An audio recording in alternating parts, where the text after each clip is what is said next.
This is true. This is Spencer Verified. Let's take a look at how an IUL works very simply. So we have John. John is you, me, whoever. John is going to be you today, okay? So John goes and earns money. John takes his money and he goes and purchases a life insurance contract known as an indexed universal life. So let's say he takes $1,000 from his monthly income that he generates at work, right? He puts this money into an insurance company's contract. A small percentage of that is going to go towards an immediate death benefit. God forbid something happens to John right away, it'll pay out to his family. If he gets cancer, stroke, heart attack, brain aneurysm, anything like that, he has access to these funds while he's also alive. But let's just say a little bit's going to go to the cost of that. The remaining amount of his money, which is the majority of it, over 90% of his funds, usually go towards an accumulation account, okay? This accumulation account is linked to an external index such as the S&P 500, BNP, Barclays, NASDAQ, whatever you think. 7 to 10% is the average rate of return. There could be years of 20%,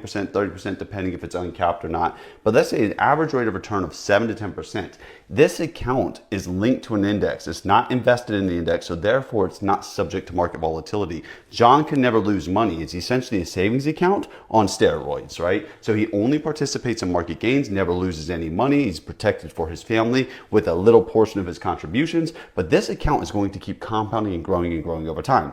This money pushes over into what we call a cash value account or John's bank. This is where John can take money out of this policy at any time in his life. Does not matter. He doesn't have to be 59 and a half like Joe, who has a 401k, right? John went and got the IUL, so he could touch his money whenever he wants for whatever he wants with no questions asked, right? So this cash value account keeps growing because the accumulation account keeps spilling over. And when John wants to borrow from it, John takes a tax-free loan from his cash value account. He's like, hey, I have this cash in my account. So he goes to the insurance company. He's like, hey, will you guys give me a loan because you could collateralize it with the cash in my account? And then the insurance company is like, yeah, here you go, John. Here's a loan. Go do whatever you want. And if you die, it's okay because we know we'll pay it off with the cash in your account. And then it's also backed by a death benefit, right? So this whole cycle just keeps rinsing and repeating. And if John wants to pay the loan back, if John wants to reverse this and pay his loan back, he's putting it back in his cash account. Therefore, he could access it again. And all while this is happening,